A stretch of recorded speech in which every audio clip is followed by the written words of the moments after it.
Well, this is a really proud moment for me.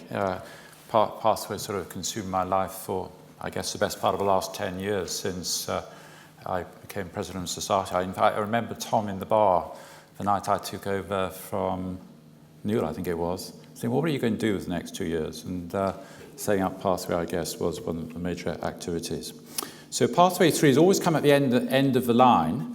And I hope we won't eat too much into your coffee time at the end. But in some ways, it's got the question, which I guess if I were to ask you in advance, you'd be least certain of what the answer is going to be. And today's presentation really is timely because it was accepted just yesterday by Lancet Diabetes Endocrinology for publication. Now, this and Pathway 2 were presented back-to-back at the ESC last month. My one regret with that presentation was that the acknowledgement slide comes at the end, and I didn't really do full justice to everyone who's on the list. This really has been a family event. It couldn't have happened without any of the people on the list. Of course, I can't single out individuals, but I am going to single out a few. One or two people have mentioned our fantastic statistician, Steve Morant, and certainly we wouldn't have been able to go from data lock to publication within a few weeks without his help. I was looking last night, I have something like 210 emails from him over the last couple of months, most of them with quite dense attachments, and he's just been amazing, not just doing analyses, but producing almost all the graphics that you've been seeing. My partners in crime, the triumvirate, Brian and Tom, it's just been an amazing bit of camaraderie working with them.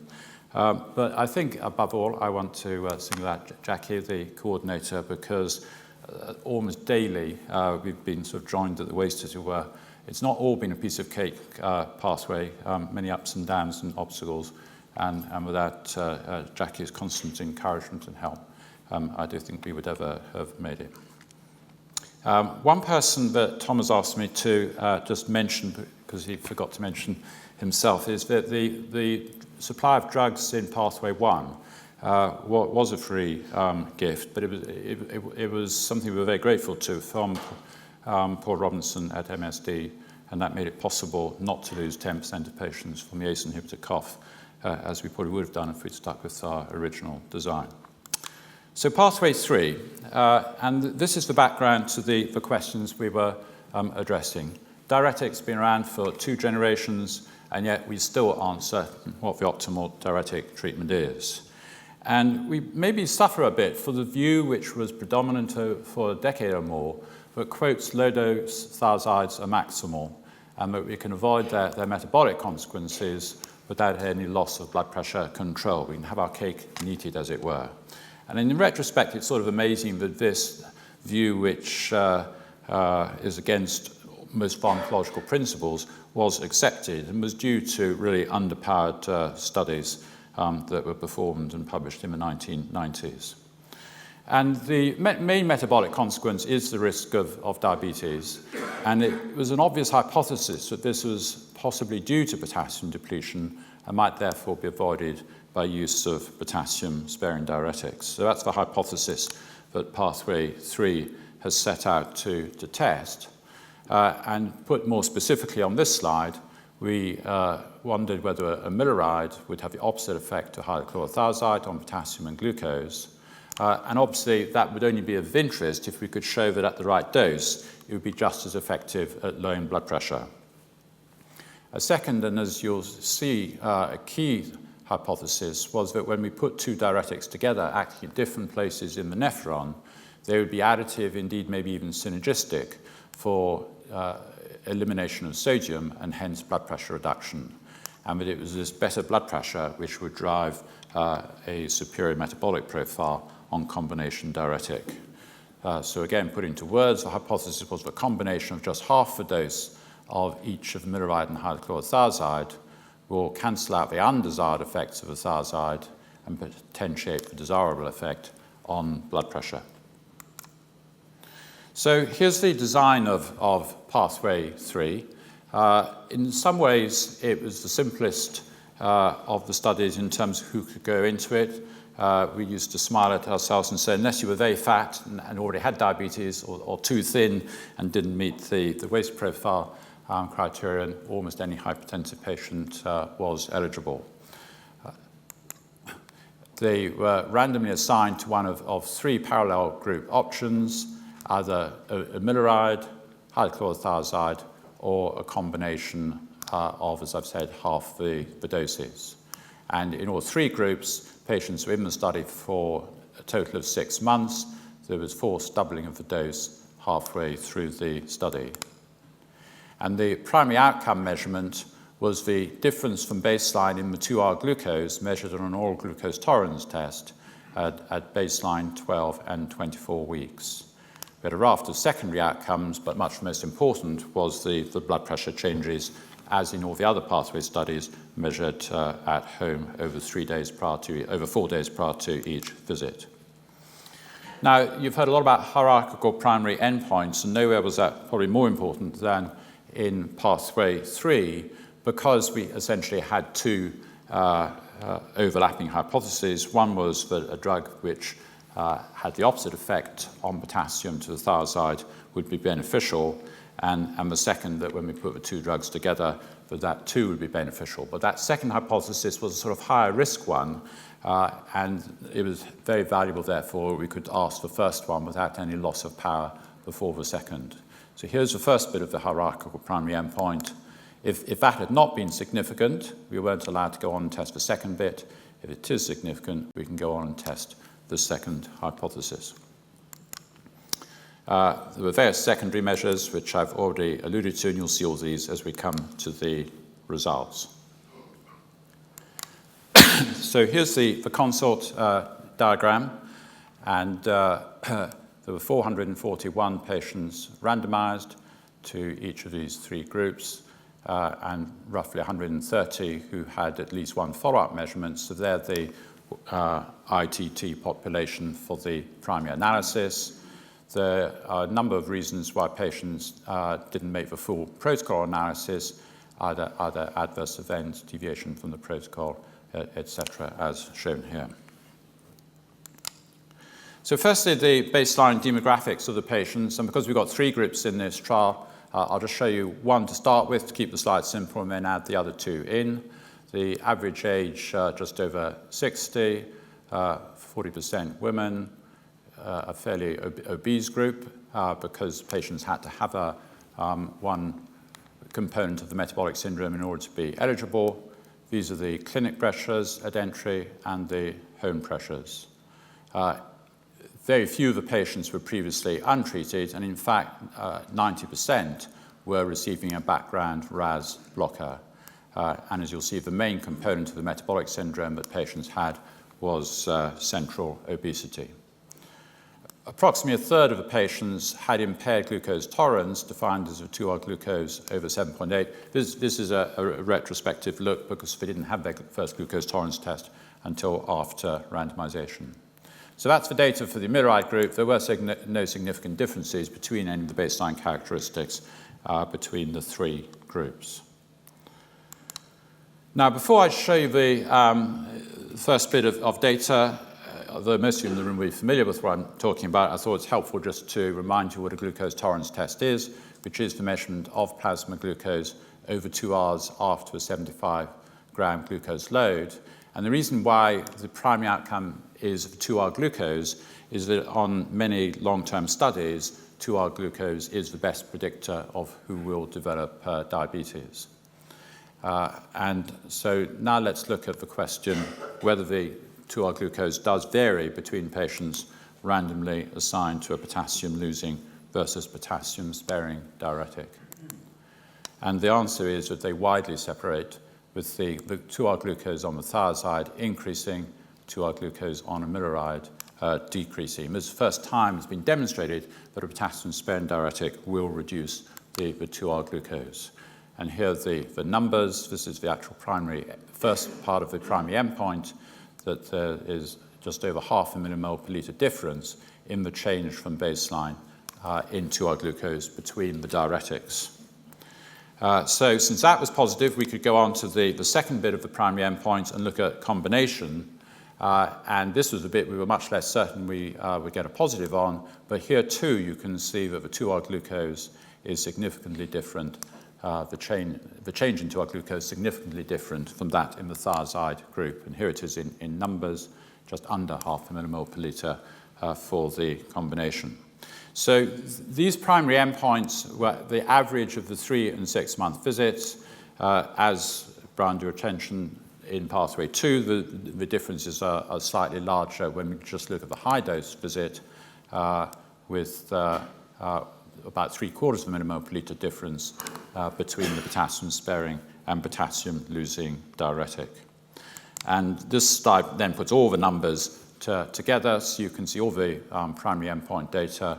So at all time points, the change in 2R glucose is downwards on either the amiloride or the combination, and significantly different compared to the thiazide. And so there's the change on the potassium-sparing diuretics, where down negative in these groups, positive in the thiazide group. So that's the primary endpoint data. What about the key secondary endpoint data? Well,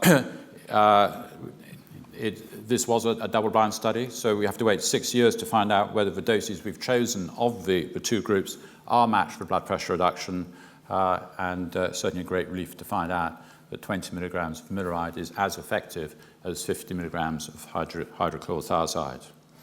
What about the combination, using just half the doses of each diuretic? Would this be as effective, less effective, or would there indeed be synergism and a greater blood pressure reduction? And here's the answer, that half the doses put together achieve about 3.5 millimeters greater reduction in the home blood pressure than the single drugs. And clinic pressure, which I don't think I've included in the talk, this was almost 4 millimeters greater. So I think it's this greater blood pressure lowering effect which is driving the ability of the combination to have a superior effect on glucose tolerance.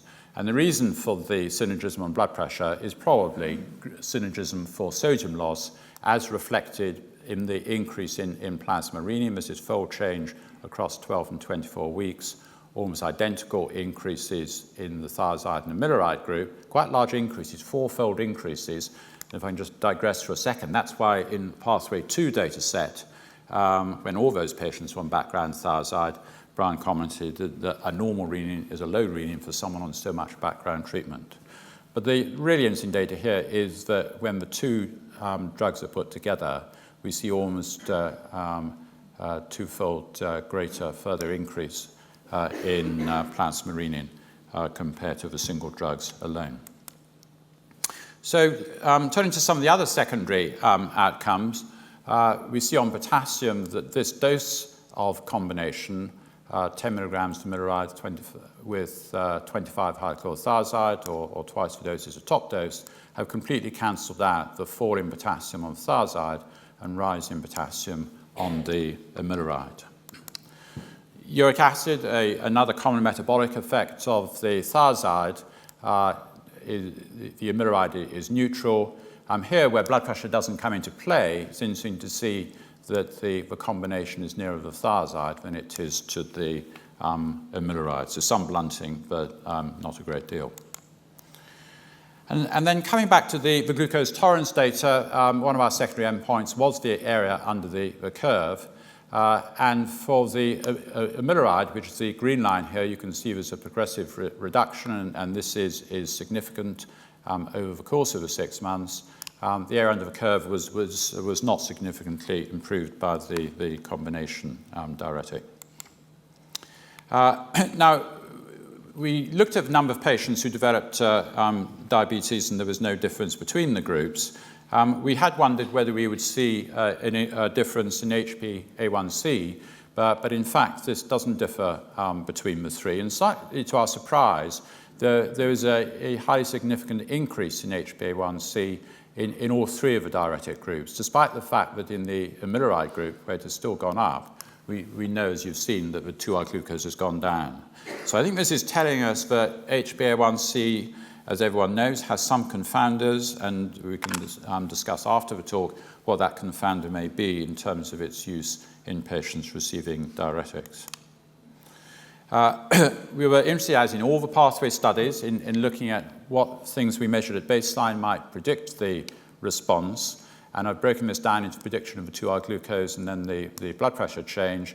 Effectively, as you heard from Gordon on day one of the meeting, the only thing which really predicts what happens to your 2-hour glucose is what it was at baseline.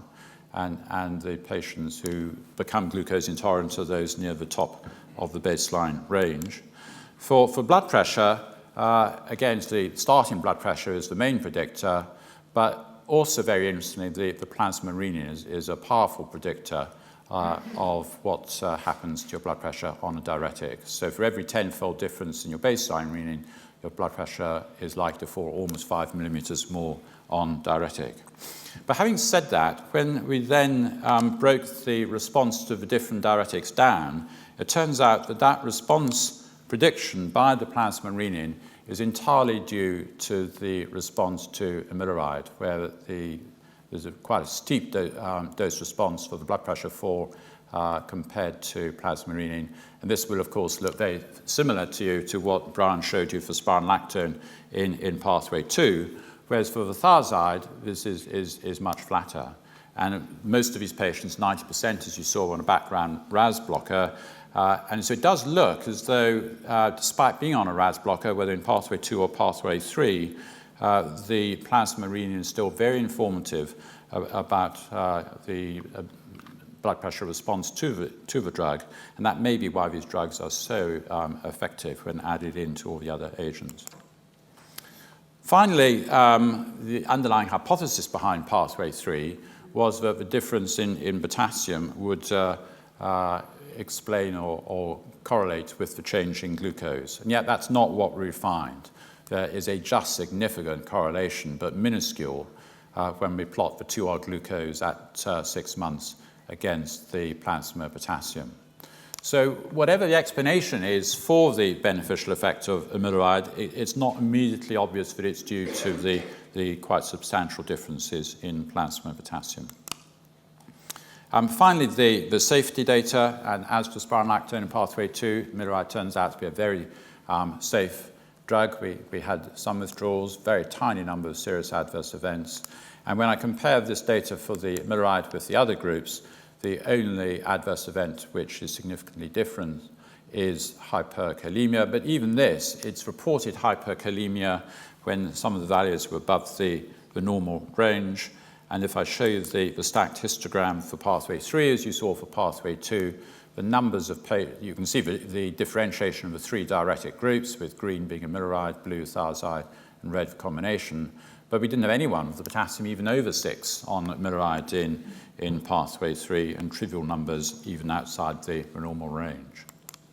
So to summarize, amiloride at 10 to 20 milligrams had the opposite effect to hydrochlorothiazide on 2-hour glucose and potassium, but achieved the same fall in blood pressure. The combination of the 2 drugs at half the dose when used together, neutral for glucose and potassium, but reduced blood pressure by 3.4 millimeters more than twice the dose of each single diuretic. Amiloride was well tolerated, no clinically significant hyperkalemia, despite most patients being on a background RAS inhibitor. And the implications of the finding, I think this is a win-win for the combination drugs, that they amplify the desirable effects of each single drug and cancel out the undesirable. What recommendations might we consider for the future? Well, one of the reasons why we had the combination group in pathway 3 and didn't just compare the individual diuretics was we were very conscious that amiloride's never been used on its own in the outcome trial databases for hypertension. But amiloride hydrochlorothiazide is arguably the only diuretic for which we have superiority data against other antihypertensive drugs in outcome trials, against calcium blockers in the INSIGHT study, where there was significantly less heart failure compared to nifedipine, and against atenolol in the MRC elderly study, where it reduced all outcomes where diuretic reduced all outcomes compared to the beta blocker. So I think if the overall summary, and I'd now think of the two studies of potassium-sparing diuretics together, say that we've shown that potassium-sparing diuretics are effective and safe and can be preferred choices for the treatment of hypertension. So having shown my acknowledgement slide at the start, I'd just like to leave you with the picture of all the pathway group who came to our investigators meeting just before the ESC, and the meeting was hosted by Mark at Barts. And just to say again what a great family occasion it's been for the British Hypertension Study. Thank you.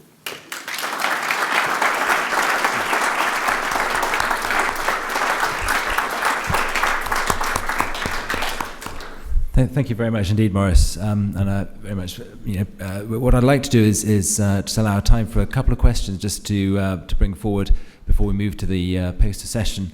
And we have two then. I just wanted to congratulate you, Maurice, on what you've done, because if you think back over the last 20 years, all the arguments we've had about treatment, you've solved more or less all of them.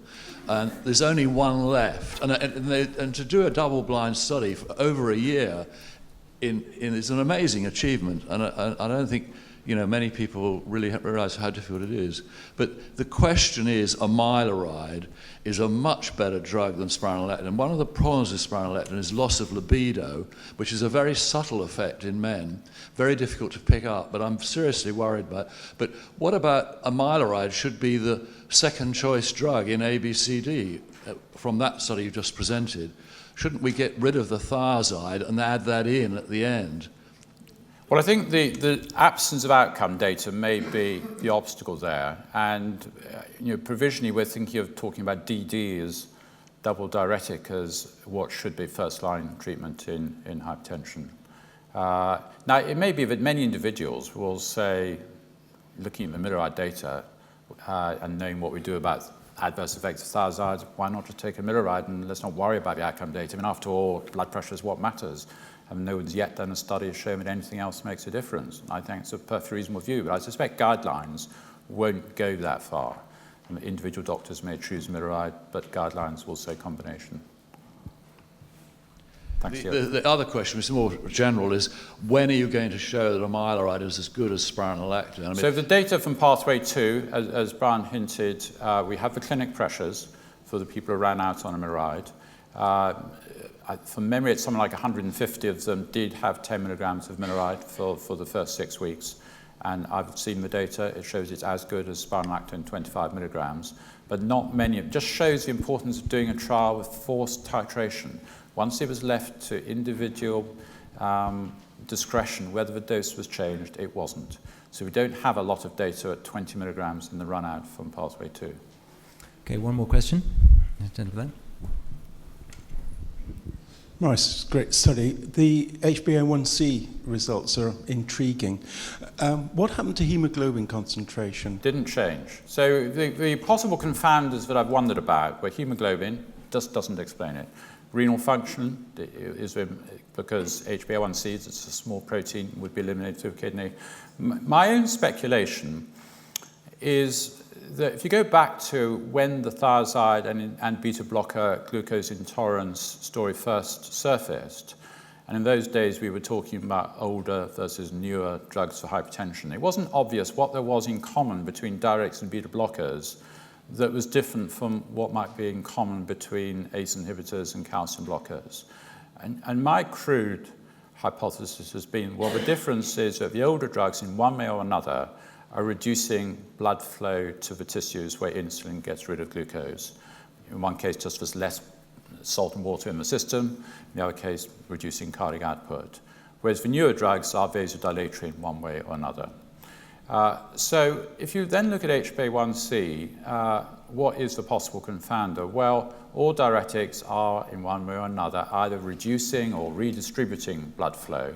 And one of the organs which may be affected, this is pure speculation, is the spleen. So is it possible that the diuretics are prolonging lifespan of red cells, and that the reason for the increase in glycated hemoglobin is simply telling us that the red cells are older. And it's interesting that, of course, there is this phenomenon of secondary polycythemia, which you sometimes see on diuretics. I've always assumed that's just a reduction in plasma volume. But is it that actually in most patients, the kidneys that makes erythropoietin recognizes you don't need so many new red cells, switches erythropoietin off, but in a small percentage of people it doesn't, and you get the polycythemia. So we're very interesting to do some EPO measurements. I can't find anything in the literature on EPO and diuretic, a very simple thing to do. Just to finish a completely irrelevant digression, you wonder whether measuring HbA1c could be a solution to the problems being used recently with athletes and using hemoglobin measurements, because your HbA1c would change very quickly if someone else's blood went into you. Thank you very much. So 3 exemplars of research.